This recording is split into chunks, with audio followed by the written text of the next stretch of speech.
I'm going to have you share some of your discussions in a minute, but first I want to share a story with you. I was in Orange County some years ago, about 4 years ago. I was speaking at a really large event, and I thought, hey, I'm going to go to La Jolla Cove. Anybody ever been to La Jolla Cove to see the seals? Raise your hand. Actually, you can go. All right. So, never been to La Jolla Cove, and I thought I'm going to go see my friend Carol, who is my co-partner in the customer experience program. Alex, you know Carol from the program as well. And I was so excited about it, I forgot to get a room. I was flying the following day, didn't get a room. If you've ever stayed in Orange County, you know how difficult it is if you didn't get a room to not end up paying $300-$400 for a room. So I went on Airbnb and I found this. And I thought, this is perfect. $85. I just need to stay in a place for the night. It's got a bed. It's got a cryogenic station for me to go to the future. I don't know what that was. Okay. It had a bathroom, so I'm thinking I got everything I need. I paid $85. I booked it. And then I dropped off my rental car. I had an Uber drop me off at an abandoned mall. And as I went to the room that was assigned to me, or this area of the strip mall where I was supposed to go, I put in my code. Two gentlemen meet me on the way out, making me feel like I was, in one of those To Catch a Predator kind of shows. It felt that creepy. I walked in, and even though I was anticipating to have this, it was this that I ended up with, right? Now, we've had a chance to talk a little bit. You probably know by now I am an extremely positive person.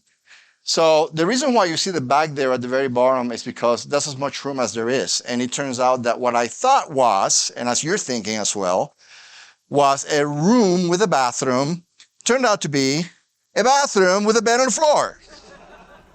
And as a positive person, I'm thinking, at my age, having the toilet that close is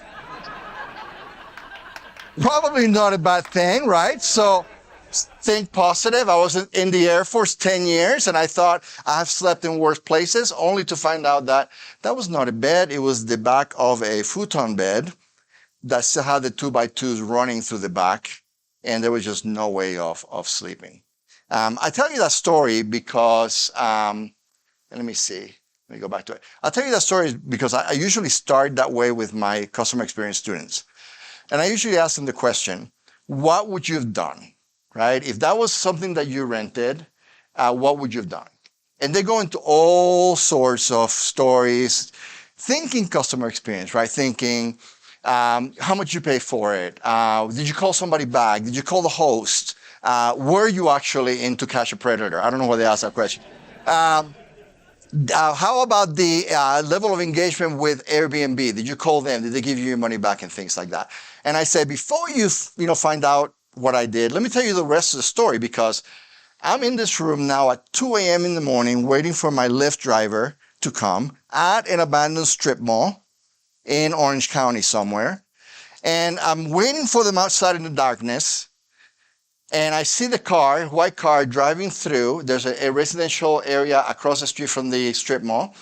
And so they're not looking at a dark parking lot of an abandoned strip mall. They're looking at the residential area for this guy called JC to be picked up to go to the LAX. And as they're looking through, I'm realizing they're about to take off. And I decide to grab my suitcase in the dark parking lot and start running towards the guy who's looking the opposite way. He turns over to see me, startled that this Puerto Rican guy is running through the parking lot of a dark abandoned mall in the middle of the 2 a.m. in the morning in the dark, and doesn't want to open the door. And I could tell him, I could see him saying my name, as in, are you my ride? Or am I your ride? And then decides to open up the hatchback, only to have a gigantic cloud of smoke that you may identify with the names ganja, marijuana, or many other things. And being a sensible person that I am, married so many years. I got in the car and we started going towards LAX. And the first thing that he says to me is, dude, you know what a blessing it is that you selected me to take you to the airport? And I said, no, Ron, tell me. He said, I'm on my way to moving with my mother in Seattle. She is not doing well. I'm trying as much as possible to pay for my way all the way to Seattle doing pickups with Lyft. And you're the first one, and it's a nice chunk of money. And my heart is filled with gratitude. And I said, you know, sometimes life is full of beautiful serendipities. I think the smoke was affecting me by this point I couldn't tell. And he says to me, dude, what you just said right there, that's awesome. I swear to you, I can't count. I don't know. I didn't count, but I swear that he must have said that to everything I said, because, of course, I was responding with things like, that is awesome, Ron. You're going to get to see your mother, and you're going to get to embrace her like only a son can. And he would respond with, dude, what you just said right there, that's awesome. In different ways, right? You know, I put the story in my book, and I share with people that, you know, as I tell my students that story and they get into this whole conversation about customer experience and customer value and asking me questions about the things that you just read across the page, things like, tell me about your relationship with Airbnb. Tell me about your relationship with Lyft. Tell me what you did about that to follow up, to make sure that we're accountable, to make sure that that driver had the knowledge necessary to know, not to be in a cloud of smoke when people are, you know, being picked up, right? Tell me more about the level of transparency that the person that rented that to you had, both as they posted the description of that place online and also as they talked to you later to tell you whether or not they should have told you that I was staying in an abandoned strip mall on the floor in a bathroom, right? With my cryogenic machine, right? Those things were important, but what I tell students is this, and we've learned this, you know, if we've ever learned this lesson, it is through this pandemic. And that is that customer experience is great, and we should always define the outcome and the rating based on experience, both singular experience and the collective experiences of our customers, based on things like I shared with you at the beginning of the presentation. Things like effectiveness, ease, emotion, because yes, after all, those are the things that are going to give us retention, that are going to give us advocacy, and also other things. But the reality is that the very top of this slide is really what defines how people or why people decide to stay with you or not. People are constantly looking to see whether or not that value that you promise costs them too much. And that is not a business concept, that is a relationship concept.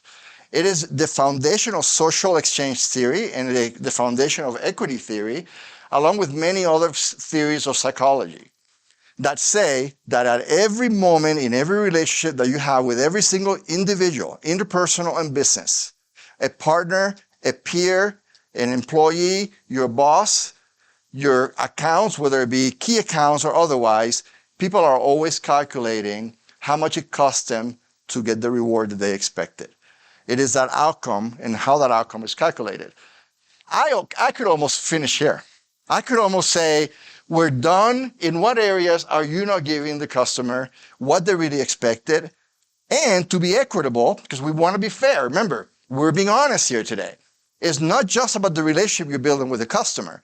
It's also about whether or not it's costing you too much in those 7 areas to maintain that relationship.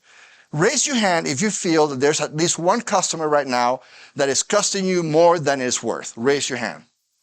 All right, so that is at least 40%, okay? And we all deal with that. So that's what we're going to do today. We're going to spend the rest of the presentation talking about where those elements and those methodologies and concepts apply. Where does the idea that rewards minus cost equal outcome apply? And where does the elements of making things effective, making things functional, making things easy, making things accessible, making things enjoyable, making things emotionally connecting apply? And the answer is, in those seven areas.